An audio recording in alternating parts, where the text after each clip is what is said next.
کوئی بات کسی نے پوچھنی ہے تو بتائیں آپ. پہلی بات قرآن میں سورۃ ملک میں اللہ تعالیٰ فرماتا ہے الذی خلق السبع سماوات طباقا. تو یہ جو 7 حصے ہیں آسمان کے وہ کس قسم کے ہیں؟ کیونکہ ظاہری سائنس سے تو ایسی کوئی چیز نظر نہیں آ رہی. میں نے اس کے متعلق تفصیل سے پہلے بھی روشنی ڈالی تھی. سوال ان کا یہ ہے کہ قرآن کریم میں سورہ ملک میں صرف نہیں کئی جگہ ذکر آتا ہے. قرآن کریم میں تو متعدد مرتبہ 7 آسمانوں کا ذکر آیا ہے. اس لیے صرف سورہ ملک کو قرآن کی وہاں پہ چنا کہ 7 کا جو ذکر ہے اس کا ظاہری طور پر سائنس سے تو کوئی ثبوت نہیں ملتا کہ 7 آسمان ہوں. میں نے اس سلسلے میں پہلے بھی تفصیل سے بیان کیا تھا, آپ کے لیے دوبارہ بیان کر دیتا ہوں کہ 7 کا جو عدد ہے عربی میں یہ تکمیل کے لیے استعمال ہوتا ہے, ایک سرکل کمپلیٹ ہو جائے. اسی لیے 7 دن میں زمین آسمان کی پیدائش کا ذکر ملتا ہے اور ہفتے میں 7 دن ہوتے ہیں جو ختم ہونے کے بعد وہیں ٹھہر نہیں جاتا پھر زمین آسمان کا وقت, کیونکہ آگے چل پڑتا ہے پھر 7 سرکلز مراد ہیں. تو 7 سورہ فاتحہ کی بھی 7 آیات ہیں, جس کا مطلب ہے تکمیل مضامین ہو گئی ہے اس میں. تو 7 کا عدد ایک مکمل حصہ ہے جس میں جاری دور کے ہیں. کبھی خدا تعالیٰ نے یہ نہیں فرمایا کہ میں 7 آسمان پیدا کی, بلکہ یہ بھی فرمایا کہ ہم اور بھی پیدا کرتے چلے جاتے ہیں. وہ ان دادا منہ سے ہوں, ہم تو زمین و آسمان میں وسعت پیدا کرتے چلے جاتے ہیں. تو اگر 7 ہی تھے تو اب تو عدد کہیں پہنچ چکا ہوگا. اور اگر یہ سلسلہ شروع سے عدد سے شمار کیا جائے تو بے حساب 7 بن جاتے ہیں. اس لیے 7 کا معنی یہ عدد نہیں ہے جو ہمارا عدد ہے, بلکہ اس کا معنی صرف تکمیل اور دور کی تکمیل مراد ہے, ایک مکمل دور. تبھی 7,000 سال آدم کا ذکر آتا ہے. 7 کا لفظ ایک سے زائد جگہ پایا جاتا ہے. اس میں بھی بائبل میں بھی نیو ٹیسٹمنٹ میں پیشگوئی تھی کہ وہ جو 7 آوازیں سنی, اور سورہ فاتحہ کا ذکر اس میں ملتا ہے, کتاب کھولی گئی بند تھی کھلی تھی, وہاں بھی 7 کا عدد دہرایا گیا ہے. تو یہ ایک اصطلاح ہے مذہبی. سوال یہ ہے جی کہ میں نے وہ ایگزیکٹ عبارت مجھے یاد نہیں ہے, مسلم صاحب کی کتابوں میں ذکر ہے غالباً کہ بعض نبیوں کے بارے میں کچھ پہلے آسمان کا دیکھا, کچھ دوسروں کا دیکھا. یہ آسمان سے مراد تو ہم وہ ظاہری آسمان یہ لیتے ہی نہیں ہو نا. جب ہم آسمان کی بات کرتے ہیں مذہبی اصطلاح میں تو پھر یہ آسمان جو آپ کو نظر آتا ہے یہ تو کچھ بھی نہ رہا, یہ تو ہے ہی نہیں. ہاں یہ اس کے معنی میں ہے ہی نہیں. یہ تو قرآن کریم سے ثابت ہے. میں تفصیل سے پہلے جو بیان کر چکا ہوں اس بات والے میں دہراتا کہ یہ جس کو آپ آسمان سمجھ رہے ہیں, پردے نظر آتے تھے لوگوں کو, قرآن شریف تو فرماتا ہے کہ اس میں مخلوق بستی ہے تمہاری طرح, اور اللہ تعالیٰ ملا بھی دے گا مخلوق کو. تو اس سے صاف پتہ چلتا ہے کہ وہ جو تصور تھا پردوں والے آسمان کا وہ غلط ہے. قرآن کریم تو اس کو تسلیم نہیں کرتا. اور زمینوں کے متعلق بھی فرمایا کہ آسمانوں کی طرح زمینیں بھی خدا تعالیٰ 7 پیدا کی ہیں, جس کا مطلب یہ ہے کہ یہ بھی لامحدود ہے. اس طرح آسمان لامحدود ہے, زمینوں کا سلسلہ بھی اس طرح اور سلسلہ جاری سلسلہ ہے.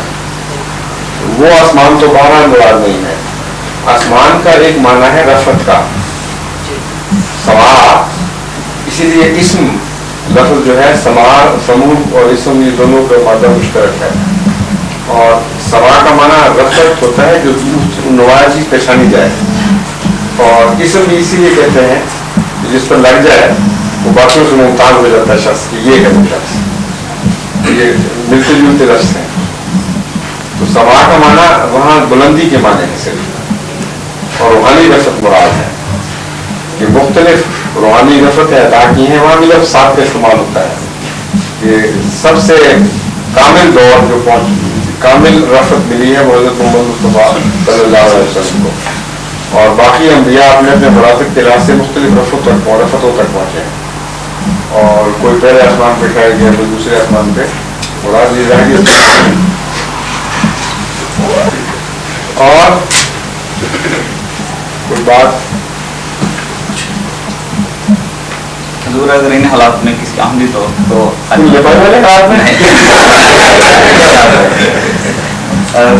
دوسری دوست آپ کے سامنے آئے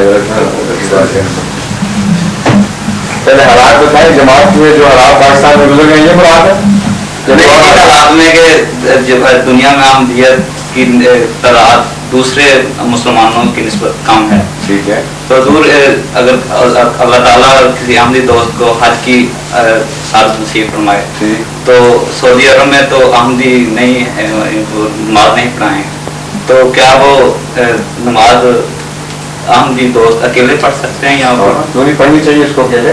تو حضور وہ جو امام صاحب ہیں وہ تو احمدی نہیں نا ہوں گے. اکیلے میں امام صاحب ہوتا ہی کوئی نہیں. سوال آپ نے کیا اکیلے نماز پڑھنی سے, میں کہا ہاں اکیلا پڑھے, امام صاحب کیا گیا بیچ میں؟ نہیں حضور وہ بات یہ ہے کہ وہ امام صاحب پیچھے نماز نہیں پڑھنی چاہیے, نہیں پڑھنی چاہیے. بس یہی سوال یہ ہے امامت کا مسئلہ ہی لوگ نہیں سمجھتے. امام جو ہے وہ تو ایک صرف تمثیلی امام ہوتا ہے, اصل امام ہے حضرت محمد مصطفیٰ صلی اللہ علیہ وسلم. جو خدا کا مقرر کردہ امام ہے وہی امام ہے, باقی تو یہ تیمم ہے سارے امام. اس لیے جو اصل امام کو نہیں مانتا اس کے پیچھے نماز کس طرح ہو سکتی ہے, اس طرح مسئلہ سمجھنا چاہیے. اب اس زمانے میں اللہ تعالیٰ نے مقرر فرمایا حضرت مسیح موعود علیہ السلام کو امام مہدی بنا کے بھیجا ہے, تبھی رسول اکرم صلی اللہ علیہ وسلم نے امام لفظ استعمال کیا, اور کسی مجدد کے لیے امام استعمال نہیں کیا, صرف ایک شخص مہدی امام مہدی کوئی امام لفظ سے یاد کیا ہے, جس کا مطلب ہے خدا امام بنائے گا. تو جو خدا امام بنائے گا اس کا انکار کرنے والا امام کس طرح بن سکتا ہے؟ ویسی بات ہے جس طرح حضرت رسول اکرم صلی اللہ علیہ وسلم کا منکر ہو, اس کو کھڑا کر دیں آپ نماز کے آگے کہ تم اس امام کے تو منکر ہو لیکن ہمیں نماز پڑھا دو, ہو ہی نہیں سکتا. اس لیے یا ہم جھوٹے ہیں یا جو مخالف ہیں ہمارے وہ بدقسمت ہے, اور امام کو نہیں پہچانا, سیدھی بات ہے, جو لوگ بات ہے.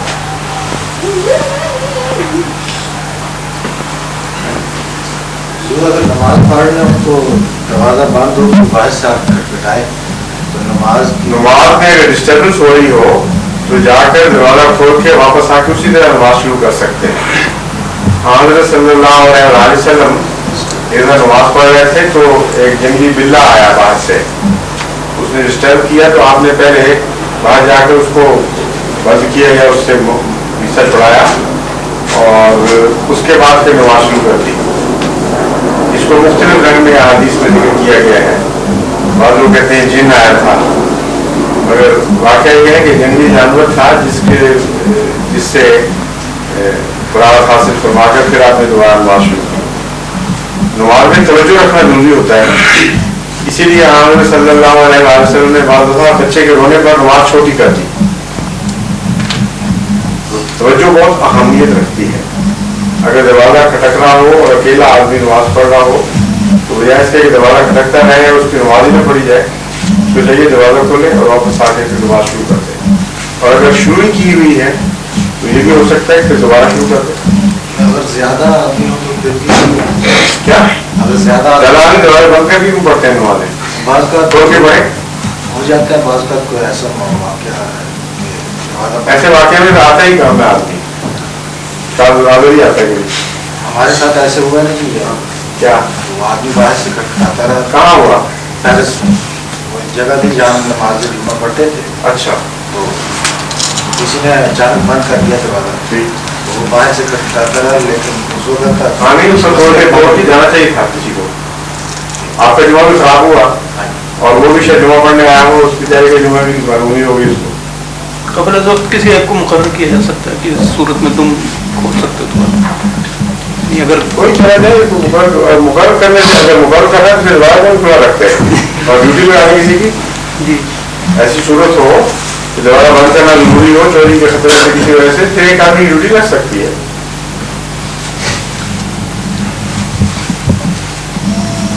ہمارے ساتھ والا ہم صاحب وہ کہتا تھا کہ حضرت مرزا غلام احمد صاحب قادیانی ہیں جو وہ کہتے ہیں کہ میں امام مہدی بھی ہوں, مسیح موعود بھی ہوں اور امتی نبی بھی ہوں. یہ تینوں چیزیں کیسے ہو سکتی ہیں؟ ایک ہی چیز کے تین نام ہیں.